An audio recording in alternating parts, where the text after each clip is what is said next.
It smells like a lard omelet. Little flavor. That's striking an officer! Oh, come on, that's not striking an officer. That's striking an officer. A large ship moves across unsteady waters as the crew monitors the controls. The ship is the USS Missouri. Chief Casey goes around overseeing everything. What is this, huh? You're in the Navy, man. You gotta look good, huh? There we go. Cuba, what's up? In the captain's cabin, a Marine informs him that Chief Casey has arrived. The captain greets Casey and asks why he isn't wearing his whites. He then jokes that if he had as many ribbons as Casey, he'd sleep wearing them.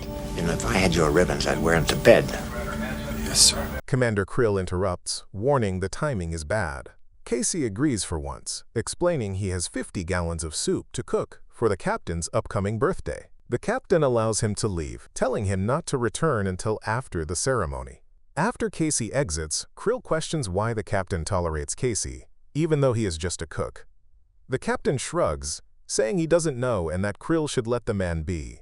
On television, news reports state that President Bush will visit the Missouri to honor the ship before its decommissioning and final journey to San Francisco, where it will be stripped of its weapons forever. We will gain the inevitable triumph, so help us God. Meanwhile, Casey and his kitchen crew laugh and joke as they prepare meals. Later that night, the ship sets sail. Ready to get underway, sir. Very well, Mr. Smart. Let's single up. Some sailors gossip that Krill isn't really in charge, since the captain must approve every helicopter landing. One jokes that the captain can't approve his own surprise party, hinting it involves a magazine model. What's on this helicopter? This little sweetheart? A Marine warns Krill that canceling the roving patrol will leave the ship's nuclear weapons less secure. Krill ignores him and insists the order be carried out. In the galley, Marines interrupt the cooks, announcing that food for the captain's birthday will be flown in from Hawaii. They instruct everyone to gather on the main deck before the helicopter arrives. Casey refuses, saying he alone cooks for the captain and that anyone with a problem should take it up with him. When told it's a surprise, Casey dryly notes that neither he nor the captain likes surprises. After the Marines leave, the other cooks warn Casey he is asking for trouble. He mocks them, pretending to be scared of Krill. In his quarters, the captain summons Krill to explain the unauthorized helicopter landing. Commander Krill, how'd you expect to land a helicopter without my authorization? Krill claims it's part of a birthday surprise arranged by Admiral Bates, and the captain reluctantly approves it. As the helicopter approaches, Krill storms into the kitchen, ordering every cook to report topside except Casey. If I'm not mistaken, every one of you has orders to report to the mess deck for the party. He insults Casey and makes crude remarks about him and the captain. Casey shoves him. Marines warn Casey not to strike an officer, but he punches Krill anyway. Krill demands he be thrown in the brig, but since that requires the captain's approval, he instead has Casey locked in the meat freezer. Krill then tells Private Nash that Casey is a dangerous lunatic who hates America and must be shot if he tries to escape. He is an extreme psychopath. He hates officers. He hates America. No one is to speak to him. No one is to let him out. If he tries to escape, shoot him right here. Outside, the helicopter arrives carrying William Stranix, Jordan Tate, and others. Stranix grins, saying he loves the idea of a party at sea. Jordan hopes she won't get seasick. The crew cheers as she steps out. Krill escorts the visitors inside. Still trapped, Casey calls for Private Nash and asks why he was sent to the freezer instead of the brig. Nash ignores him. The guests greet Jordan. Krill warns her to ignore any lewd comments and leads her to a wardroom to change. He tells William to set up the band. Krill gives Jordan motion sickness pills, then goes to change into his party outfit. I'm gonna go put on my party dress. In the galley, Casey shouts for Nash to pull pies from the oven. Jordan changes and takes the pills Krill gave her. Upstairs, the celebration begins and William performs. Nash says he has orders not to speak with Casey. Casey, struggling to free himself, tells Nash that keeping him there could get Nash in trouble, and urges him to ask the captain if he really wants him locked up. Servers weave through the engine room carrying food. Krill returns dressed in women's clothing, and the guests laugh at him. He announces he will fetch the captain. It's okay, Sergeant. I'm here to escort the captain to the party. A cook asks where Casey is and learns he is locked in the freezer. Nash reports smoke in the galley, while Casey again demands the pies be removed. Ryback, you got a fire in here! Get my pies out of the oven! Krill enters the captain's cabin and announces he is the captain's date. I'm your date tonight, Captain. During the party, William asks who ranks highest. Who is the highest ranking officer in this room now? Who is the highest ranking officer in this room? The operations officer, third in command, stands. William suddenly shoots him. Chaos erupts as armed attackers reveal themselves. Krill shoots the captain and the Marine guarding him. In the engine room, sailors are attacked, dragged away, and shot when they resist. William orders that anyone who fights back, and the person next to them, will be killed. The crew is forced into a large, empty compartment and locked inside. Outside the captain's cabin, guards are killed or captured. Inside, Krill rummages through the captain's notes, reading aloud how the captain had labeled him unstable and recommended psychological testing. I recommend that he be given a psychological evaluation before taking over his next assignment. Krill mockingly asks William if he seems insane. Do I look like I need a psychological evaluation? William replies that he looks fine. The hijackers storm the bridge and the plotting room, seizing control of the ship. William hands a disc to a man named Pitt, instructing him to protect it with his life. They confirm the crew is locked in the forecastle, with a few men contained elsewhere. William declares Krill the new captain. Commander Krill, you're hereby promoted to captain. Congratulations. The ship is yours. In the galley, Nash suspects Casey is scheming. Casey insists he is freezing and urges Nash to call the bridge. Now something's going on here. Call the bridge, nobody's gonna yell at you. You're just doing your job. Nash reports he heard gunfire. Krill calmly tells him it was party fireworks. William instructs Krill to assure Nash that relief is coming, then asks who is in the galley. Krill explains it's just a cook and a Marine. William sends 2 mercenaries to eliminate them, ignoring Krill's warning to send more. Nash tells Casey it was only fireworks. Casey calls him an idiot and urges him to release him so he can check for himself. Nash refuses. Moments later, 2 armed men arrive, take Nash's weapon, ask for the cook, and shoot him. They open the freezer and start firing, but Casey bursts out, surprises them, and locks them inside. He kills the lights. When the mercenaries emerge blindly, Casey kills one with a throwing knife and finishes the other. He takes their weapons and begins setting traps, placing something inside a microwave and turning it on. Elsewhere, the hijackers detect an incoming F-18 sent to investigate. They target and destroy it, celebrating the kill. Casey finds the captain's body. Devastated, he covers him with his dress uniform. Meanwhile, Admiral Bates contacts the CIA and brings in analyst Tom Breaker. They reach William by radio. William threatens to slaughter the hostages and launch Tomahawk missiles if anyone approaches within 100 miles. He recites the launch codes to prove control. 566-049-9780. This is insane. Bates asks why William is doing this. William explains that 6 months ago, Breaker canceled Operation Cleopatra. After that, 2 young men from Langley tried to kill him. He then mailed their severed right forefingers to Breaker. Breaker tries to calm him, but William declares he will destroy the current system. Back on the ship, William orders Pitt to fire a missile. The launch shakes the vessel, and the missile strikes its target. In Washington, Bates realizes William just destroyed their satellite relay and alerts the White House. Wake up the president. Below deck, hijackers tear out structural beams and throw them overboard. Casey watches from concealment. He moves to the mess deck and finds several dead sailors and Marines. A large cake is pushed aside. Music starts, and Jordan suddenly appears, dancing. Casey turns off the music and drags her into a room. She bursts into tears. She explains she is a swimsuit model who took motion sickness pills and likely slept through the attack. She cannot say exactly how many people were on the helicopter, only that it was full. I don't know, but it was full. There was a band and there was a lot of caterers. She asks if Casey is Special Forces. He says he is only a cook. A cook?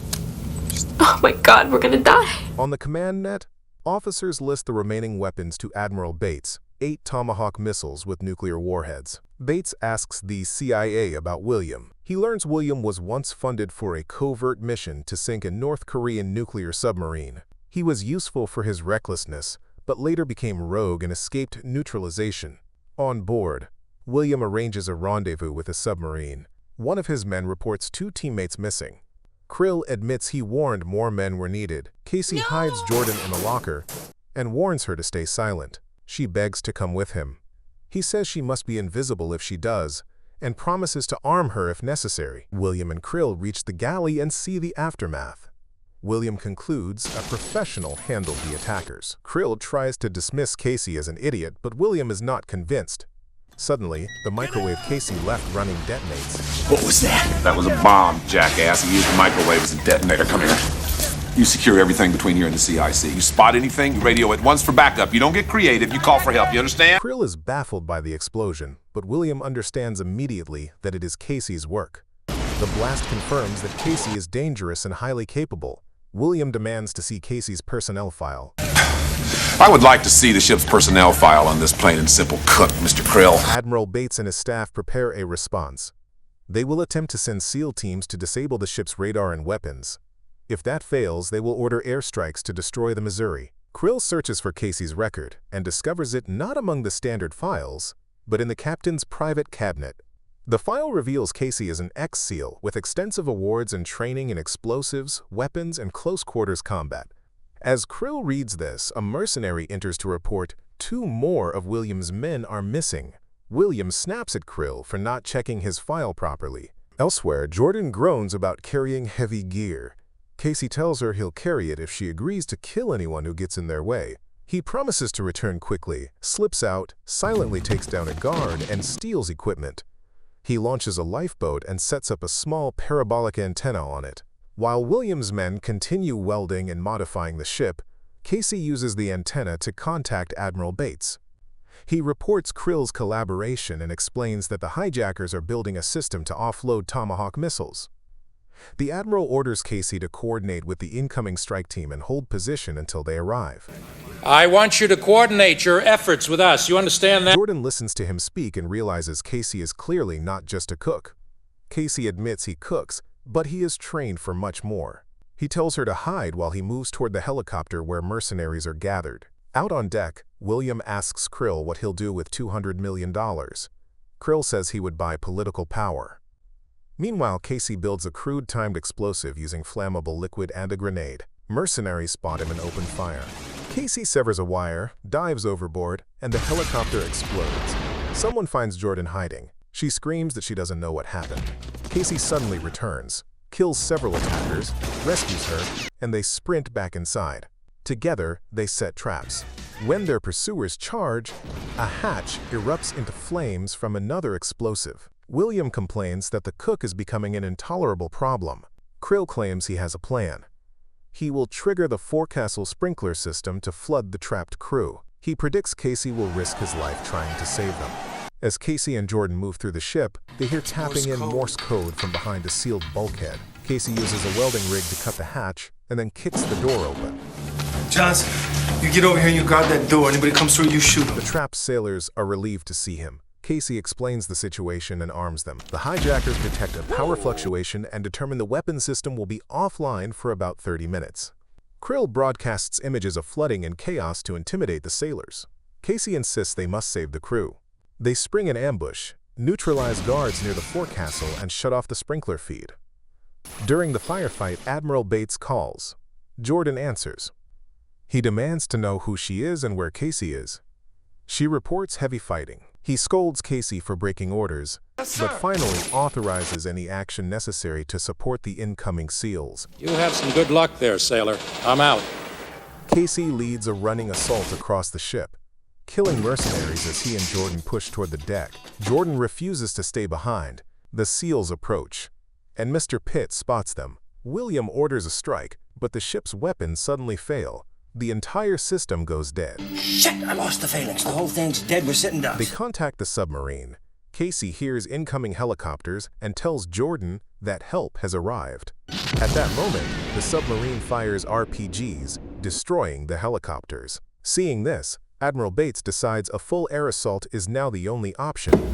Full air assault from the Nimitz. William and his men find more of their team dead.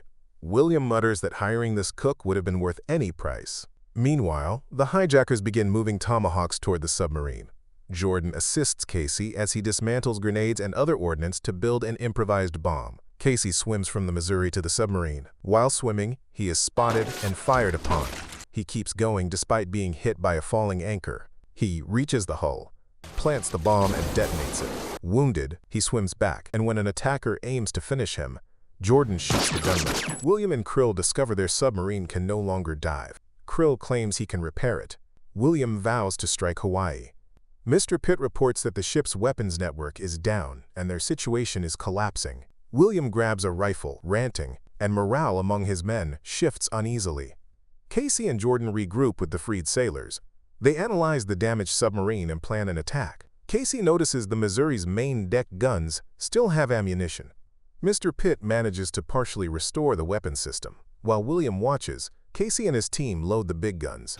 Their first volley is a set of flares, startling the hijackers but causing no harm. They adjust elevation and fire a proper shell. The first aimed shot misses. The hijackers scramble to dive. Casey reloads, corrects aim, and fires again. The next shell hits the submarine directly. Correct hit! We hit it! William loses control, ranting about childhood cartoons. His crew openly discusses bombing Hawaii. William orders everyone off the deck. He launches 2 tomahawks and sits down to wait for the explosions. Command informs Admiral Bates that the missiles will reach Honolulu in 24 minutes. Scramble the Navy and Air Force fighters from Pearl. Now! CIA agents quietly agree to blame the entire catastrophe on the ship's cook. Casey tells Jordan to retrieve the communication device. She and another sailor race to the lifeboat, while Casey battles more mercenaries inside the ship. At the same time, F-18 jets close in on the incoming missiles.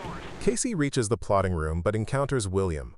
William remarks it has been a long time since their last meeting. Casey addresses him as Sir. William shows him the sabotaged launch system, claiming he holds the key but that the lock is broken. His words drift between arrogance and madness. Casey attacks. They fight brutally with knives, both highly skilled. Casey finally gains the upper hand. William slips, and Casey grabs the launch key. Outside, an F-18 destroys one of the missiles. Casey contacts Admiral Bates. The Admiral tells him 1 missile remains and gives him the cancellation code. Casey enters it. The final missile self-destructs moments before impact. Cheers break out. Casey spots approaching bombers and warns the Admiral to cancel the airstrike. Bates calls it off. The remaining sailors are freed. Later on deck, a doctor examines Casey's wound. Casey jokes about being afraid of needles. The crew laughs and asks him to demonstrate one of his combat moves. Casey laughs and pulls Jordan close for a kiss. Finally, the ship arrives in San Francisco. The surviving crew stands in formation and honors their fallen. Thank you for watching. Don't forget to like and subscribe. See you on the next video.